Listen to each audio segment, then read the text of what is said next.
Buenas tardes, sed bienvenidos a esta nueva sesión del aula telemática de la Academia de Ciencias, Ingenierías y Humanidades de Lanzarote, que se difunde los primeros lunes de todos los meses del año, independientemente de que sean festivos o laborales, o de que sean vacaciones, verano o no. En esta ocasión va a ocupar nuestra cátedra telemática el profesor Albino Arenas Gómez. Él es doctor en ciencias físicas, discípulo del eminente catedrático Julio Palacios. Fue el último que hizo tesis doctoral con el profesor Palacios, al que consideramos padre de la física española de la etapa posterior a Blas Cabrera, nuestro primer padre de la física, referido normalmente al primer tercio del siglo XX, y Julio Palacios, sobre todo, en el segundo tercio de este siglo XX. Albino Arenas es miembro de la Sociedad Cántabra de Escritores y del Centro de Estudios Montañeses. Él es natural de Santander, de ahí que haya tomado posesión como académico correspondiente en Cantabria de nuestra academia. Sin más, vamos a disfrutar de su conferencia de hoy, recordando a Einstein en el centenario de su visita a España. Cuando quieras, Albino, tienes la palabra. Muchas gracias por esas palabras de presentación. Como dice el título, recordando a Einstein en el centenario de su visita a España, Einstein no necesita mucha presentación. Es uno de los personajes más conocidos de la historia. Desde luego, como científico es el más conocido, pero también dentro de todos los personajes, él ocupa un lugar muy importante. Voy a citar en este aspecto un libro que se llama No digas a Dios lo que tiene que hacer. Es un libro de François de Clouset. Ahora explicaré un poco el título. Y en este libro se recogen una biografía de Einstein muy completa y habla también de esta cuestión de la fama que tenía Einstein. Por ejemplo, dice que el nombre de Albert Einstein ofrece 800.000 referencias en Internet, en comparación con Churchill, que tiene 420.000, con Roosevelt, que tiene 220.000, con De Gaulle 340.000, Hitler 60.000, Stalin 32.000. Y dice que la diferencia es aún más impresionante con los físicos. Bohr 80.000, Teller 65.000, Fermi 70.000, Oppenheimer 60.000, aunque creo que después de la película que han estrenado hace poco y que tiene gran éxito, probablemente ahora tendría Oppenheimer más de las que se reflejan aquí. Heisenberg 60.000, y de Heisenberg podríamos decir lo mismo. Después de una serie de televisión en que el personaje protagonista toma el seudónimo de Heisenberg, posiblemente aumentaría el número de referencias. Es la serie Breaking Bad, que tiene varias temporadas ya de hace algunos años. En fin, dice que según el rasero de Internet, que por sí mismo no tiene mucha significación, Einstein es 2 veces más famoso que grandes personajes históricos y 10 veces más que los físicos de su tiempo.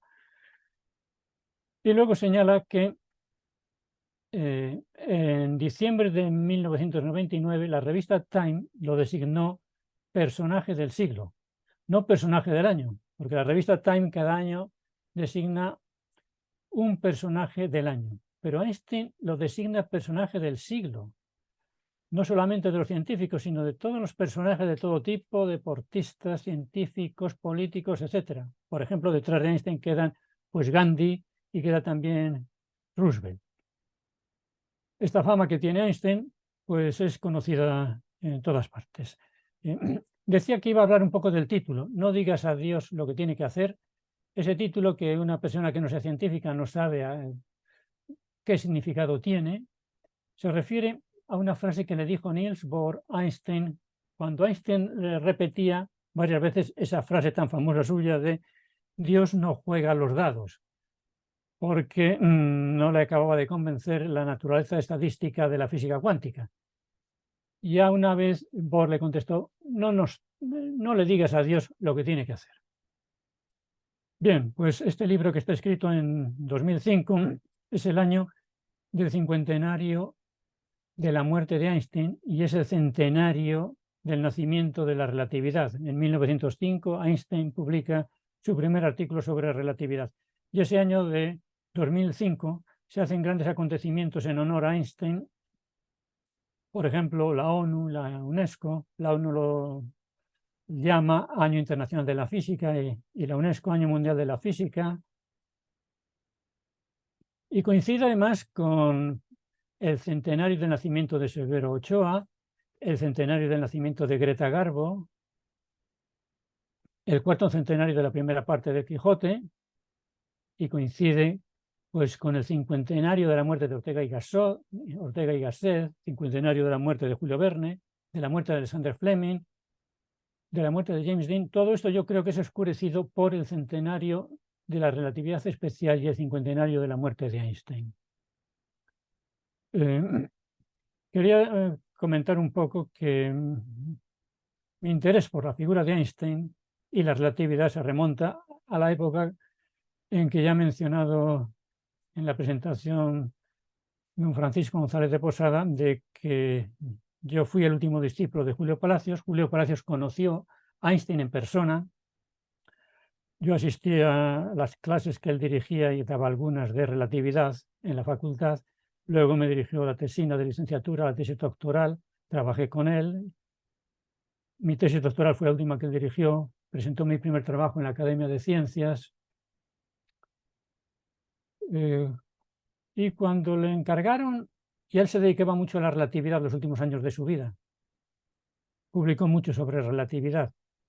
Y uno de aquellos años le encargaron la traducción del libro de Einstein, el segundo apéndice del significado de la relatividad, que fue lo último que escribió Einstein, una de las últimas cosas que escribió Einstein en diciembre de 1954. El título era La teoría relativista del campo no simétrico. Le decían a Palacios que lo tradujera, porque Palacios tenía publicados muchos libros en Espasa-Calpe, y que si no podía hacerlo él, que se le encargase a alguien de su confianza. Y me encargó a mí la traducción. Entonces, el apéndice 2 de la teoría relativista del campo no simétrico, de un libro de Einstein muy famoso, que es El significado de relatividad, pues aparezco yo como traductor de ese libro. Aparte de eso, pues me encargué de explicar la relatividad en la Facultad de Ciencias el último año bajo la dirección de Palacios. Luego en mi Universidad Politécnica de Madrid, pues una asignatura optativa que propuse de teoría de la relatividad tuvo mucho éxito. Tenía más alumnos algún año en esa asignatura que era optativa más que en el grupo de física que era obligatoria. En fin, fruto de todo eso fue que al cabo de los años me encargaron una biografía de Einstein, que se ha hablado aquí algunas veces de ella, que es este libro que tengo aquí, Biografía de Einstein, y que creo que se vendió bastante bien, y un cuñado mío buscó y me enseñó un día una página web en la que figuraba ese libro como el sexto libro más vendido. No sé la fiabilidad ni el rigor que tiene esa página web, pero desde luego yo creo que el libro sí que se vendió. Es un libro que trata de ser ameno, que tiene unos apéndices sobre partes de la relatividad y de algo de la cuántica. Este otro librito, Einstein, algo más que un genio, lo publiqué después, en el año 2013, que sirvió a raíz de la conferencia de clausura de curso que di, de la entrega de diplomas que di en mi universidad. Einstein es un personaje muy famoso, decía, y por citar frases suyas, he recogido aquí algunas palabras que dijo Einstein. Nunca fui fuerte con la palabra no. Sueño por las madrugadas que me aso en el infierno y que nuestro cartero se ha transformado en un diablo que me grita y me tira a la cabeza nuevos paquetes de cartas por no haber contestado a las viejas. Mi más fiero enemigo es con todo el cartero. Ya no escaparé de esta esclavitud. O sea, la fama que adquiere Einstein en vida es terrible, es enorme. Hoy día sigue siendo famoso, pero él fue famoso también en vida. También dice, con la fama me vuelvo cada vez más estúpido. Dice, esto es un fenómeno que suele ser muy habitual. Por citar otra parte de la fama de Einstein, porque se podrían repetir muchas frases, pues la categoría de mito que adquirió puede estar bien reflejada en la siguiente anécdota de un escolar que envió una carta a Einstein que decía así: I'm writing to you to find out whether you really exist. Le escribo para saber si realmente existe. O sea que era una figura legendaria en vida y lo sigue siendo actualmente. Yo creo que si preguntamos a una persona de la calle que diga el nombre de un científico, pues lo más probable es que dijera el nombre de Einstein. Y también es probable que supiera que la relatividad es suya. Otra cosa es la interpretación de la relatividad, que muchos decían, pues como dice Einstein, en la vida todo es relativo. Y Einstein, cuando veía eso, se incomodaba. Decía, no, yo no he dicho nunca eso. La relatividad no dice eso. Además, es absurdo, porque en la vida todo no es relativo. Claro que también, hablando de personajes, había una famosa actriz de cine que cuando le preguntaron cuál era uno de sus deseos más importantes, dijo que entender la ecuación E igual a mc cuadrado, una famosa ecuación de Einstein, que aparece hoy hasta en las camisetas que siguen siendo populares. Bien, por tratar un tema un poco diferente, influencia fuera de la física.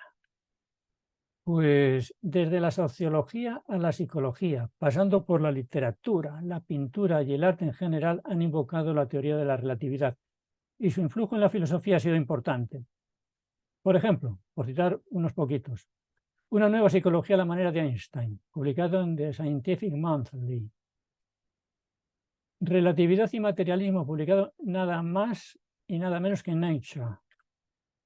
Arte y relatividad, de Dyer, y podríamos seguir. O sea que sobrepasó con mucho la física. Si hablamos de escritores famosos como Robert Frost, Thomas Mann, Eliot, Ezra Pound, Virginia Woolf y William Faulkner, hablan de la relatividad. Lawrence Durrell hace que uno de sus personajes del Cuarteto de Alejandría hable de la teoría de la relatividad, y Jean-Paul Sartre también invoca la teoría de la relatividad. Einstein responde al autor de un ensayo titulado El cubismo y la teoría de la relatividad. Ese nuevo lenguaje artístico no tiene la menor relación con la teoría de la relatividad. Desde luego, hasta en el cubismo invocaban la teoría de la relatividad. El nombre de relatividad, por cierto, no es un nombre que le gustara a Einstein. Es más, él, cuando publicó su primer artículo de 1905, no lo titula relatividad. Esa palabra no aparece en el título. Lo llama Sobre la electrodinámica de los cuerpos en movimiento. Es más, él no utiliza el nombre de relatividad hasta 1911, me parece que es. El nombre de relatividad, si no recuerdo mal, se lo dio Planck. Él intenta cambiar el nombre de relatividad. Le gusta más el nombre de teoría de invariantes. Intenta cambiarlo en los años 20, pero ya fue imposible. Ya reconoce que seguir intentándolo es confundir y que ya empieza a utilizar el nombre de relatividad. Einstein desarrolló también una actividad política y social. Nos ha dejado más escritos sobre temas no científicos que sobre temas científicos. Se han contabilizado 307 artículos y ensayos sobre temas no científicos entre 1920 y 1955.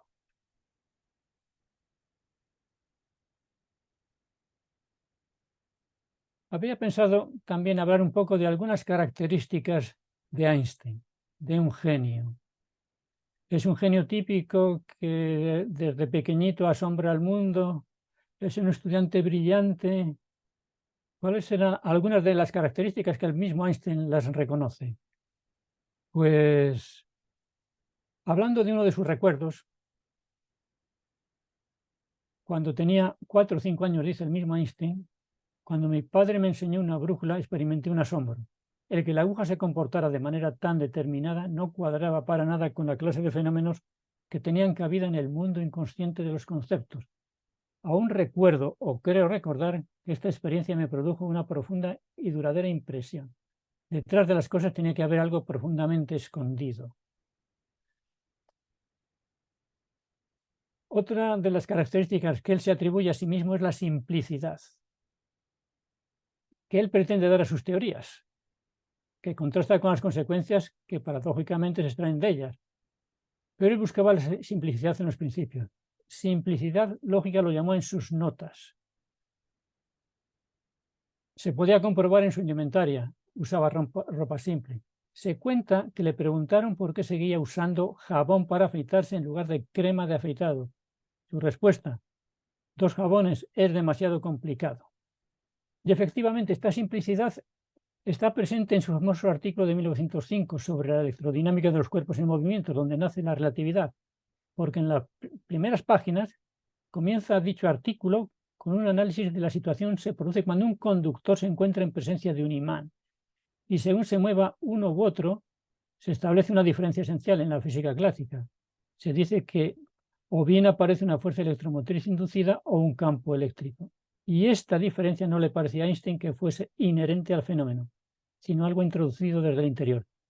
Creía que esa diferencia debía desaparecer, ya que los resultados son corrientes inducidas iguales si la velocidad relativa es la misma.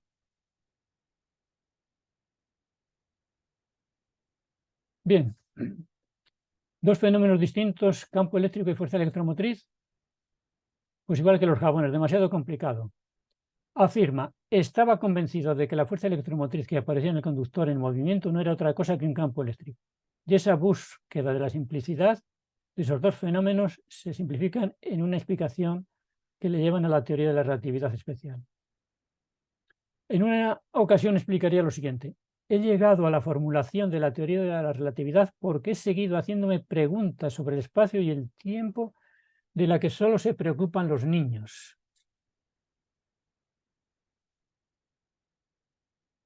Otra característica que el mismo Einstein se atribuye: visualización. Dice, es una observación hecha por Einstein en 1938. Comprendo las cosas tan rápidamente como lo hacía cuando era más joven. Mi poder, mi habilidad especial radica en visualizar los efectos, consecuencias y posibilidades, y las implicaciones que tienen sobre el pensamiento actual los descubrimientos de los demás. Comprendo las cosas fácilmente en una forma global, no puedo hacer cálculos matemáticos fácilmente, no los hago de muy buena voluntad ni con mucha prontitud. Podemos seguir hablando más de esta visualización que se puede constatar en la cantidad de imágenes que él pone en sus artículos, pero lo subraya Einstein. Bien, podemos hablar de otras características como la concentración, etcétera, pero para no alargar este tema, como estamos hablando de recordar a Einstein en el centenario de su visita a España, pues voy a hacer un pequeño recordatorio de su vida. Einstein nace en 1879, el 14 de marzo en Ulm, Alemania. Es un pueblecito, pero pronto la familia emigra a Múnich. El padre, pues, había puesto con un tío de Albert, con un hermano suyo, pues una tienda de electricidad. Y en Múnich, pues, iría mejor el negocio que en Ulm. Y allí, pues, Einstein asiste a un colegio público, y a los 10 años lo trasladan al instituto, estamos hablando ya de 1889, y el negocio empieza a no ir tan bien como antes y la familia se traslada a Pavía, en Italia, cerca de Milán. Y a Einstein le dejan terminando el último curso de bachillerato en Múnich, que termine y que se vaya a Pavía con sus padres. Pero Einstein no puede aguantarlo y se va antes de acabar, pide al profesor de matemáticas que le firme un papel de lo bueno que era en matemáticas y se va con sus padres a Pavía. Y ahí viene el problema para el padre de Einstein. ¿Qué hace con su hijo? Tiene 15 años, no ha terminado el bachillerato, no puede ingresar a la universidad. El caso es que averiguan que en la escuela, en la TH Politécnica de Zúrich, admiten sin el bachillerato siempre que aprueben un examen. Y esto es una situación muy especial porque ahí se va a presentar Einstein al examen y va a suspender ese examen. Y de ahí creo que arranca la mala fama de Einstein como estudiante, que no responde a la realidad, porque sí se presenta ese examen que es un examen de todas las asignaturas, y lo suspende en la nota media de todas las asignaturas, pues suspendido. Pero en matemáticas el examen de Einstein es el mejor, y en ciencias buenos los exámenes, así que el director de la Escuela Técnica Federal de la ETH de Zúrich hablan con los padres de Einstein y dicen que es una pena que con lo brillante que es en matemáticas, pues que no pueda ingresar en la universidad. Y les recomiendan que se matricule el último curso que le falta del bachillerato en la Escuela Cantonal de Aarau, que estaba cerquita de Zúrich, y luego, si aprueba, pues podrá ingresar directamente en la Politécnica de Zúrich. Y así lo hacen. Einstein va a Aarau y allí pasa un año que es uno de los años más felices de su vida en todos los aspectos de su vida, tanto profesional, tanto estudiantil como personal. Y quería reflejar las notas que saca Einstein al terminar ese curso de bachillerato para que se vea cómo la fama que ha tenido a veces de mal estudiante no es exacta, no es correcta. Saca las siguientes notas. Claro que a veces alguien puede decir, todas las notas son inferiores a 6, pero es que 6 era la nota máxima que se podía poner. Saca. En francés la nota más baja, que es un 3. Un 3 sobre 6 equivale a un 5. 3 asignaturas, entre ellas geografía, saca un 4, equivale a 6,7 sobre 10. En 4 asignaturas, entre ellas italiano y química, saca un 5, equivale a 8,3 sobre 10. En 5 asignaturas, entre ellas álgebra, geometría y física, saca un 6, equivale a 10 sobre 10. La nota media sería un 5, equivale a 8,3 sobre 10. Un notable alto, podríamos decir. No es un niño prodigio, no es un niño brillante, pero es un buen estudiante. Al día además se le ve satisfecho con los estudios, con los profesores. Es tal vez el año estudiantil de Einstein más feliz para él y también personal. Se aloja en la casa de Jost Winteler, que era el director del centro, y allí conoce a Marie Winteler, de la cual se enamora. Einstein tiene 17 años, va a ser, 17 años, bueno, tiene ya al final. Y se conservan cartas, como todo lo de Einstein, pues se conserva y se da 20 vueltas, en las que se ve el tono enamorado de un chico de 17 años. Ella toca el piano, Einstein toca el violín, se entienden muy bien. Es una relación a la cual pone fin Einstein cuando va a la Politécnica de Zúrich. Bien, pues hablando de fotos, Einstein, esta es Einstein a los 3 años, la foto más pequeñita, la foto de Einstein más pequeño, la foto más antigua. Y esta otra foto es la de Aarau. Al terminar en Aarau, el último curso de bachillerato, aquí está Einstein con sus compañeros. Einstein, pues creo que no hace falta decirlo, es de los que están sentados el primero por la izquierda. Ahí se le ve, yo creo que se le ve bastante contento. Y una vez terminado en Aarau, pues ya se puede trasladar a Zúrich para ingresar en la Politécnica. Y de 1896 al 1900 realiza sus estudios en la ETH de Zúrich. Termina, va a tener dificultades para encontrar trabajo. En 1901 obtiene la ciudadanía suiza. Sus compañeros encuentran trabajo, él no. Terminan 4 y él busca distintos trabajos, clases particulares, lo que encuentra, hasta que su amigo Marcel Grossmann le informa de que en Berna están buscando, van a hacer una convocatoria o han hecho una convocatoria para contratar un ingeniero en la oficina de patentes, que es donde va a trabajar Einstein. Le contratan y va a trabajar desde 1902 hasta 1909, me parece que es. Ahora comprobaremos los datos. En 1903, al año siguiente, se casa con Mileva Maric, que era una compañera suya de la universidad. Y en 1905 se publica 5 artículos en la revista Annalen der Physik, entre ellos uno que trata de la relatividad especial y otro sobre la hipótesis cuántica de la luz. Y también se doctora por la Universidad de Zúrich. Por la Universidad de Zúrich, no por la ETH de Zúrich, que al principio no podía dar el doctorado.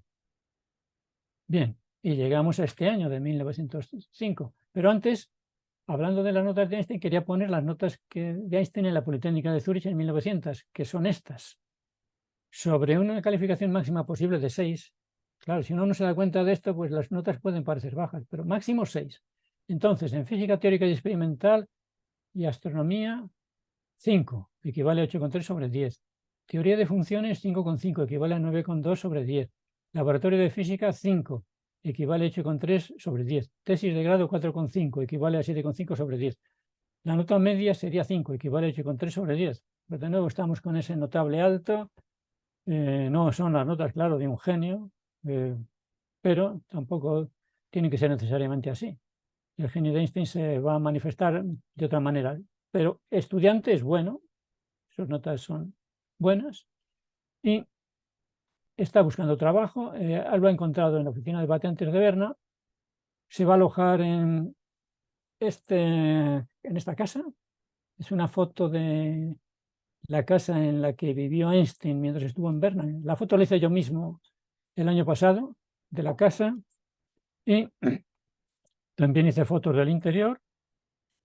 Por poner una, este sería el recinto en el cual Einstein, pues tal vez, pues discutiría sus descubrimientos o hablaría de ellos, pensaría en ellos.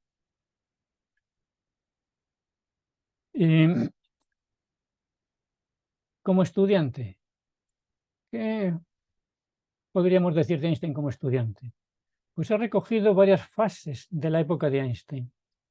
Maya es la hermana pequeña de Einstein. Einstein tuvo una hermana, solo que era Maya.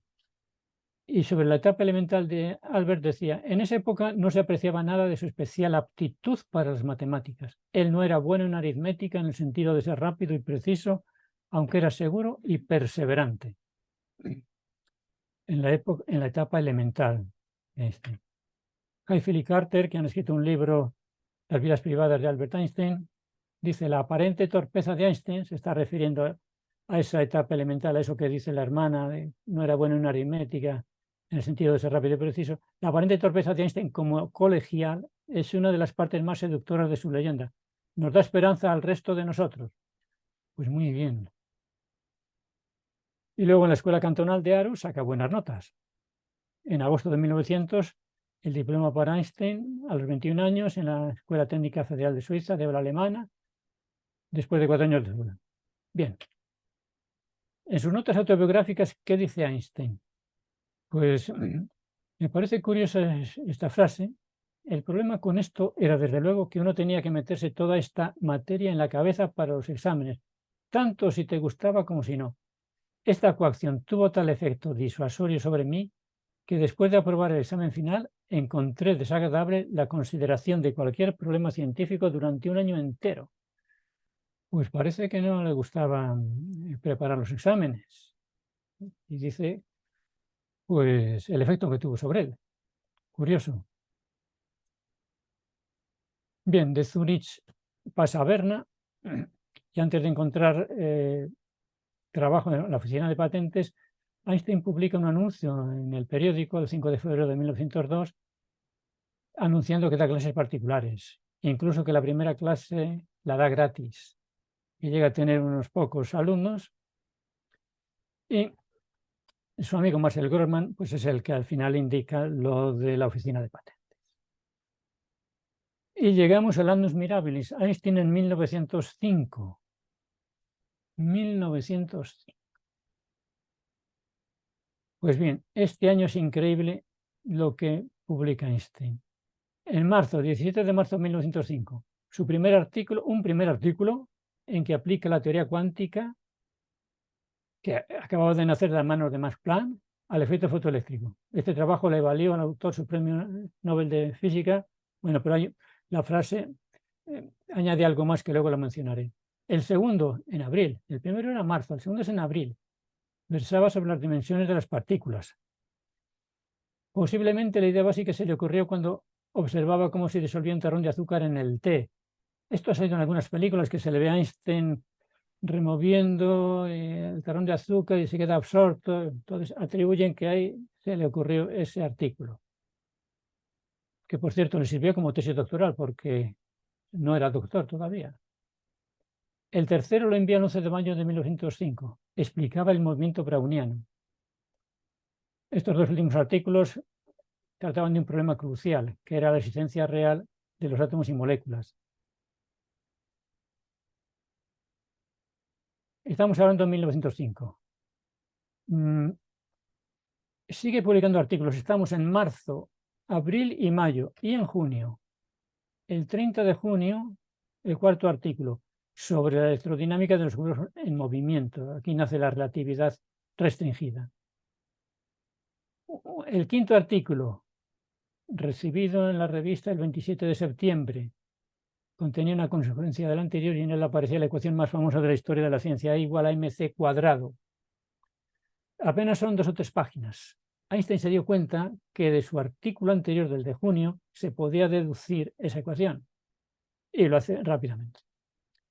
Él realmente envía un sexto artículo ese año de 1905, el 19 de diciembre de 1905, que era la segunda parte del tema anteriormente tratado del movimiento browniano. Lo que pasa es que enviado el 19 de diciembre de 1905 va a aparecer publicado ya no ese mismo año de 1905.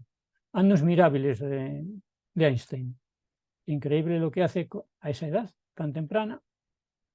Y se le podría comparar con el Annus Mirabilis de Newton en 1666, porque a Newton también le atribuyen un Annus Mirabilis, que es ese, 1666. Edad parecida a la de Einstein, 24 o 25 años, retirado a la casa paterna de Woolsthorpe por la peste bubónica que asoló el país, halló allí las bases de 3 de sus más grandes descubrimientos. Pues la ley de gravitación universal, composición de la luz blanca, cálculo infinitesimal, que llamó método de fluxiones. Y también la semejanza con Einstein alcanza el nombre que sus primeros biógrafos dieron este año, Annus Mirabilis.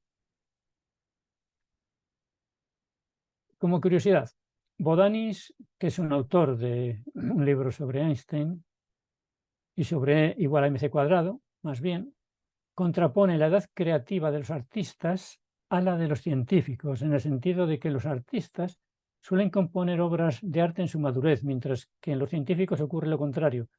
Suelen ser las épocas de la juventud las propicias para que los científicos elaboren sus teorías más creativas.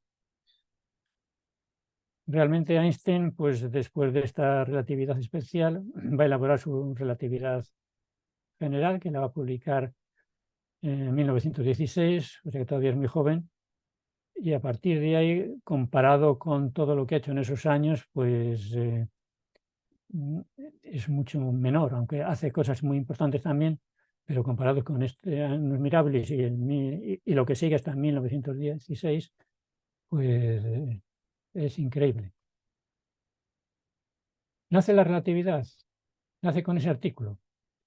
En sus notas autobiográficas describe cómo nació la teoría de la relatividad. Einstein habla de la termodinámica, le admira la termodinámica, dice que esa teoría basada en 2 principios es terriblemente eficaz. Y no sé si él pues tomó de ella el ejemplo de 2 principios y trató de buscar dos postulados para su teoría o lo que fuera. El caso es que él sí que menciona la termodinámica. Y relata que después de 10 años he hallado este principio universal. Surgió de una paradoja con la que había tropezado cuando tenía 16 años, que es lo siguiente: si persigo un rayo de luz con la velocidad c, velocidad de la luz en el vacío, debería observar tal rayo de luz como un campo electromagnético estacionario, aunque espacialmente oscilante. No parece existir tal cosa, sin embargo, ni en base a la experiencia ni de acuerdo con las ecuaciones de Maxwell. Esto dice Einstein. O sea que si perseguimos un rayo de luz con la velocidad c, pues pensaba él, la física clásica debería observarle en reposo el campo electromagnético, aunque oscilase en el espacio. Claro, está pensando en la física clásica, y es lo que posiblemente le contestaría pues cualquier profesor al que le hiciese la pregunta. Aunque él dice que no parece existir tal cosa, ni en base a la experiencia, ni de acuerdo con las ecuaciones de Maxwell. Claro, esto es sorprendente, porque en física clásica, si uno persigue en una moto, digamos, a 90 kilómetros por hora a un coche que va a 100, pues la velocidad relativa del coche para el motorista es de 100 menos 90, es 10 kilómetros por hora. Y si llegase a perseguirle a 100 kilómetros por hora, lo vería prácticamente en reposo relativo.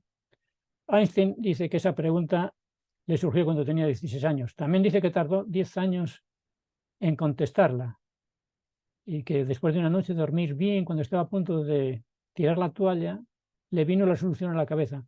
Un análisis del concepto de tiempo es la solución. Bien, dice que las mismas leyes para observador en movimiento y observador en reposo. Pues ¿cómo sabría o podría determinar el primer observador que se encontraba en un estado de rápido movimiento uniforme? Es decir, que si el coche se mueve no a 100 kilómetros por hora, sino a 300.000 kilómetros por segundo, que es la velocidad de la luz en el vacío, y el motorista lo persigue en lugar de a 300.000, pues a 290.000, pues la diferencia de 10.000 no es la velocidad con la que el motorista va a ver al automóvil, sino a los 300.000 kilómetros por segundo. Si perseguimos la velocidad de la luz en cualquier sistema en movimiento, la velocidad que sea, la veremos siempre a esos 300.000 kilómetros por segundo. ¿Y esto quién lo ha demostrado? Pues no es un teorema, es un principio que va a establecer Einstein y que es sorprendente y que va a causar pues, la mayor parte de los problemas iniciales de comprensión cuando uno se enfrenta a la teoría de la relatividad. Entonces Einstein enuncia su teoría de la relatividad en dos principios. Uno es lo que se llama el principio R, principio de relatividad. Las mismas leyes de la electrodinámica y de la óptica serán válidas para todos los sistemas de referencia para los que sean válidas las leyes de la mecánica. Pues parece que no tiene más importancia, que es extender el principio de relatividad de Galileo que se aplica a la mecánica, pues también a la electrodinámica y a la óptica. El principio de relatividad en la mecánica pues está muy extendido, está muy comprendido y todo el mundo sabe pues que si uno está en un barco con un movimiento uniforme y tiene las ventanillas o las ventanas cerradas, pues no tiene manera de saber si está en reposo o en movimiento uniforme, no puede hacer ningún experimento que se lo revele. Puede jugar al billar, puede jugar al ping-pong, puede dejar caer una bola, pues no, lo mismo que si estuviese en tierra. Pues esto lo extiende Einstein a la electrodinámica y a la óptica.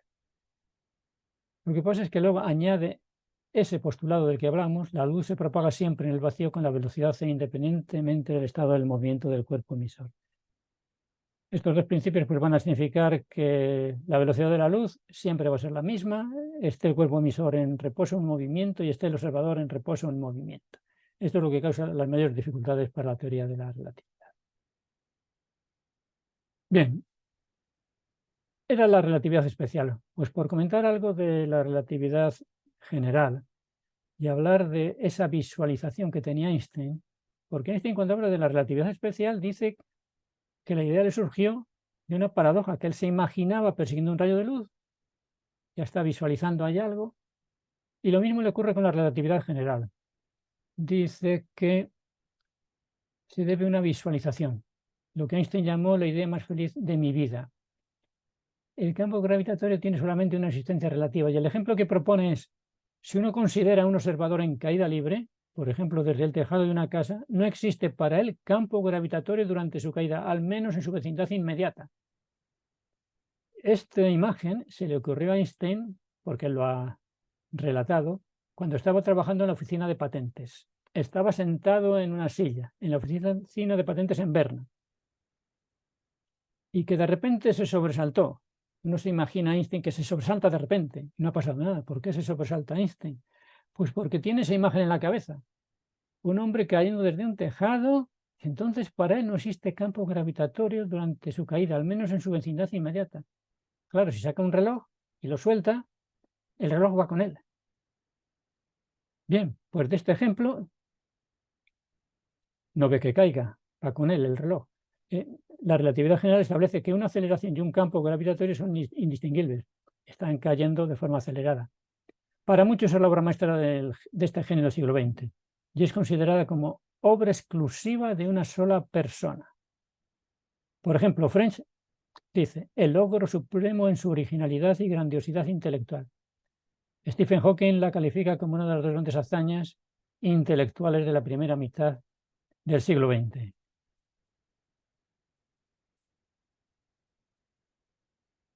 En 1907, que es esto que hablábamos de esa visualización que tiene Einstein, pues es el principio de equivalencia, descubre el principio de equivalencia. Ahora, de ahí hasta que sea capaz de elaborar su teoría de la relatividad general van a pasar unos años. Como dije, en 1916 lo publica, en finales de 1915 en diferentes sesiones de la Academia Profesional de las Ciencias lo expone. Él es entonces ingeniero contratado en la oficina de patentes de Berna.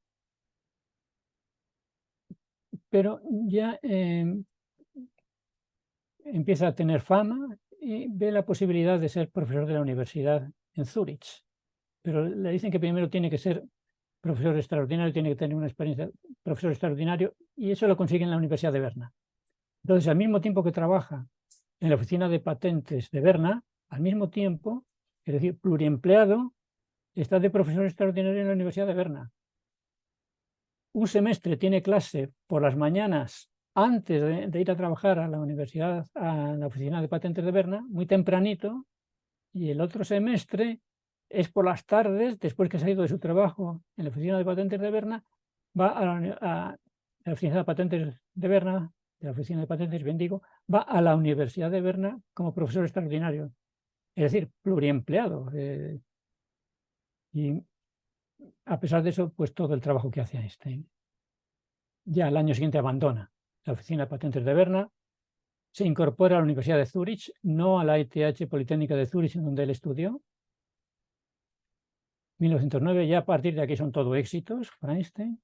En 1911 se traslada a la Universidad Alemana de Praga.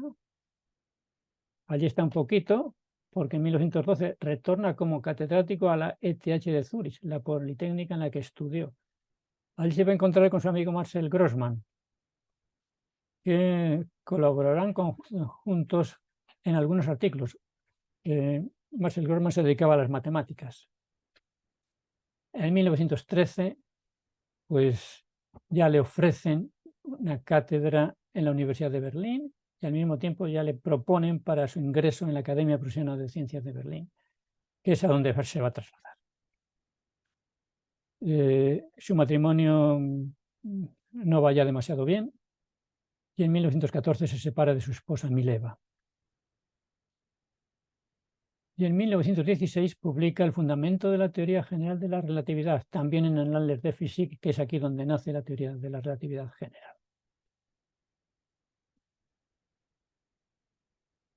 Bien, si seguimos, antes de su venida a España, 1916 acaba de publicar la relatividad general. 1919 se produce un eclipse que están esperando los científicos para ver si se confirma lo predicho por Einstein en su teoría general de la relatividad, de la desviación de los rayos de luz al pasar cerca del Sol.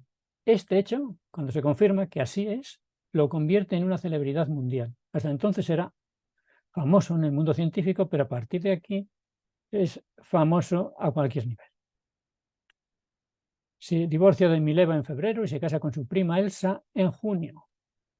En 1921 hace el primer viaje a Estados Unidos, donde es recibido por el presidente nada menos Warren Harding. Al regresar visita Inglaterra y la tumba de Newton. 1922 visita Francia y Japón y recibe el premio Nobel de Física correspondiente a 1921. En 1923 visita Palestina por primera vez y visita también España, 1923. Premio Nobel correspondiente a 1921, pero otorgado en 1922. Por sus contribuciones a la física teórica y especialmente por su descubrimiento de la ley del efecto fotoeléctrico. Está mencionado expresamente su descubrimiento de la ley del efecto fotoeléctrico. Sus contribuciones a la física teórica, pues supongo que se están refiriendo a la relatividad y a lo que pudo hacer en la de cuántica. Supongo que es relatividad, porque no está más especificado. Aquí tenemos una foto de Einstein a los 42 años, el 4 de abril de 1921.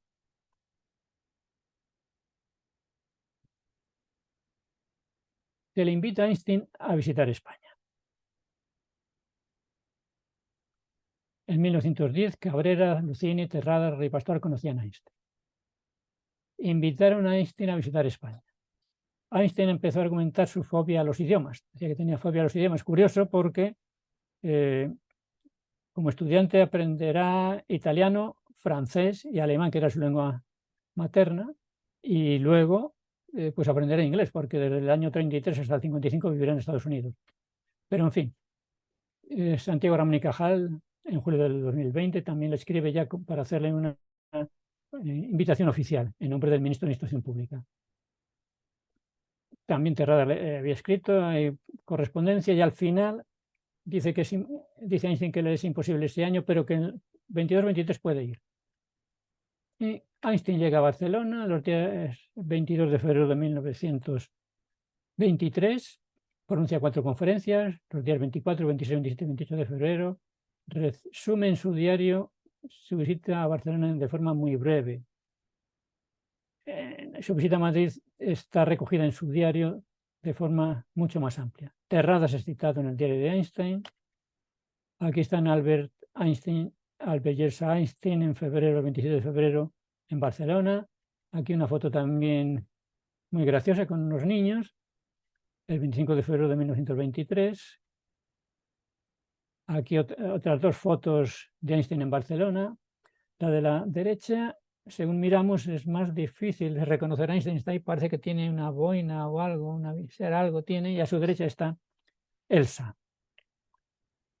El día 1 de marzo de 1923 llega a Madrid. Le reciben pues, las autoridades, incluido el embajador alemán, está Blas Cabrera, está José María Plans. Y otra foto que le hacen a Einstein en Madrid y a su esposa, Elsa.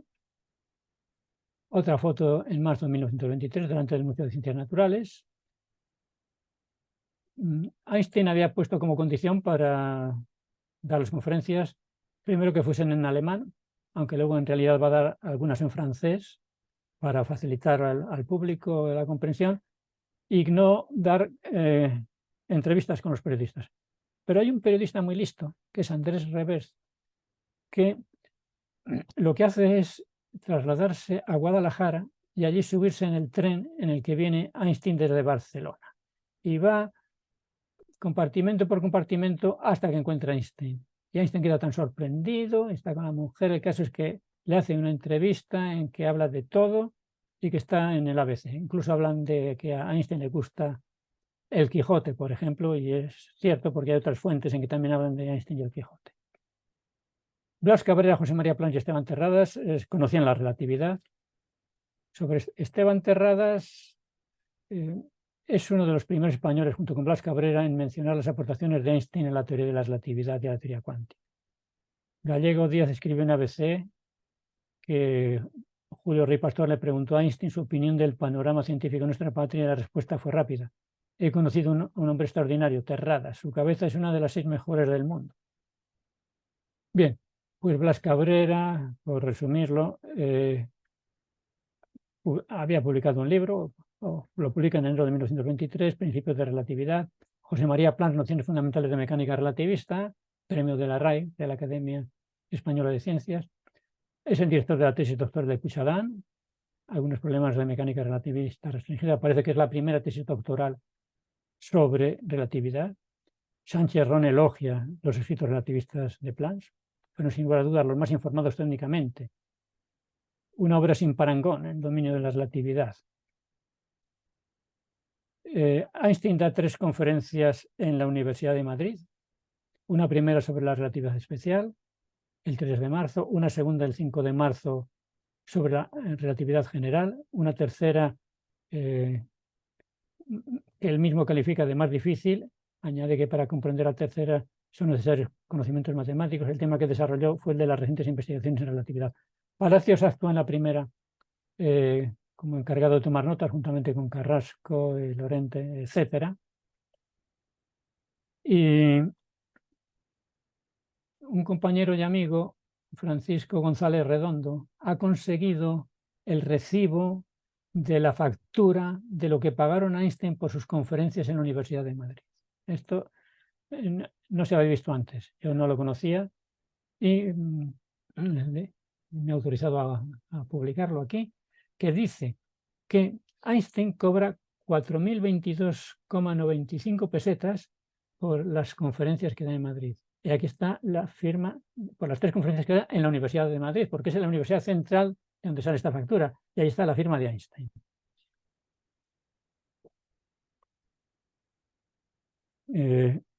Quería mencionar esta foto, que es una foto dedicada de Einstein.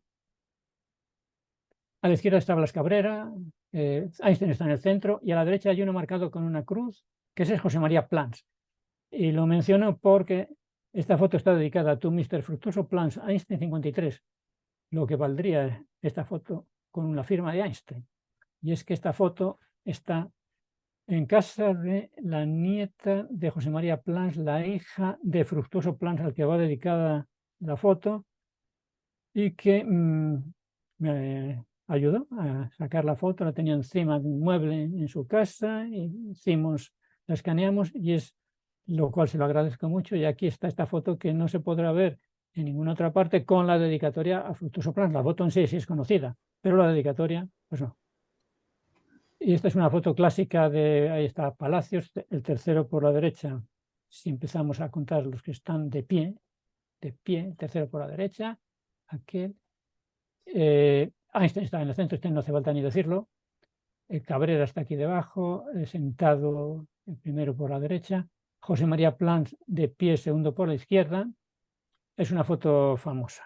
Esta foto la utilizó el CSIC para un calendario que publicó en el año 2005. Esta foto también es muy conocida. Está Einstein, a su lado está Blas Cabrera, que le parece que le está hablando, y al otro lado está Julio Palacios. Están en el Laboratorio de Investigaciones Físicas. Es una foto del 2 de marzo de 1926. Caramba, pues dice que muchas gracias, y no quiero alargarme más, podría estar hablando mucho más tiempo, pero creo que ya les he cansado suficientemente. Muchas gracias.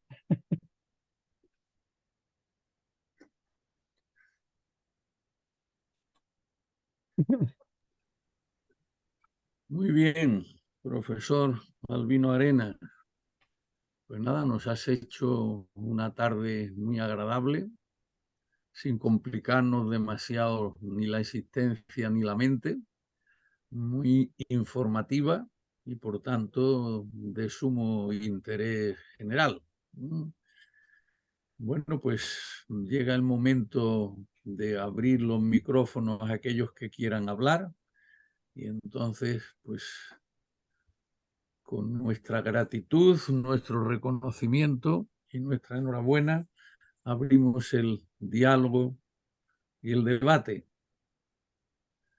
A ver.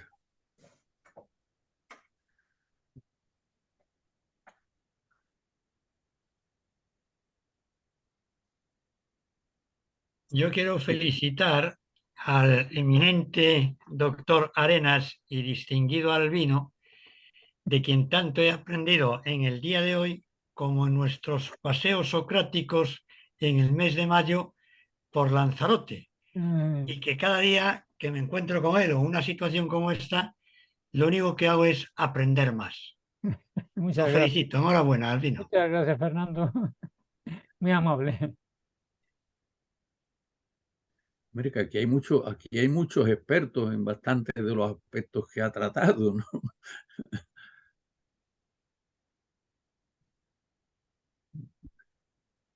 A ver, Roque, Venga, rompe el Albino, fuego.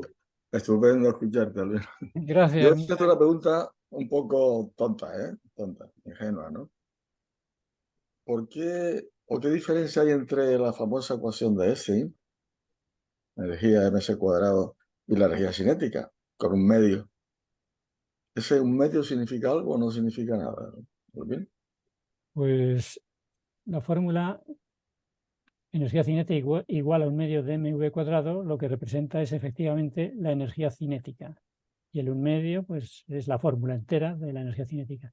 Y la ecuación E igual a mc², representa la energía que se obtiene al convertir la materia en energía. Es decir, la masa multiplicada, C, la velocidad de la luz, multiplicas la masa por la velocidad de la luz al cuadrado, y esa es la energía a que daría lugar esa masa convertida en energía. No, sí, eso lo entiendo, pero en fin, ambas son masas, la masa anda por completo y tal. Pero en fin, siempre me llama la atención y no es por otra razón, no es nada, Claro, es una tontería, ¿no?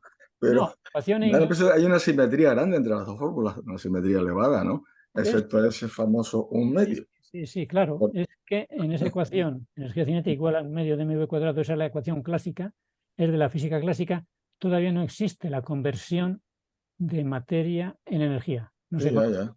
Ujú. Entonces, cuando ya se convierte la materia en energía, pues dicen, toda la energía a la que puede dar lugar esa masa en esa conversión en energía es la que da mc cuadrado, que sería por la suma de todas las energías. Esta Sí, es sí. la No, energía sí, sí. cinética más todas las que haya. Es una simple curiosidad, ¿eh? Sí. Ya.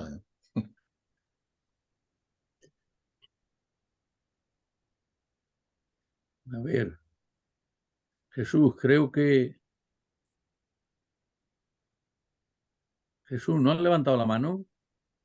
No, Ah, que pero me ha bueno, ya que parecido... aprovecho para felicitar al Vino por la conferencia que ha sido estupenda.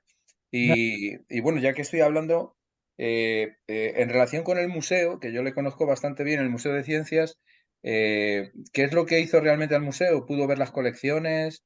¿Se interesó por alguna especial? Tal vez por los meteoritos.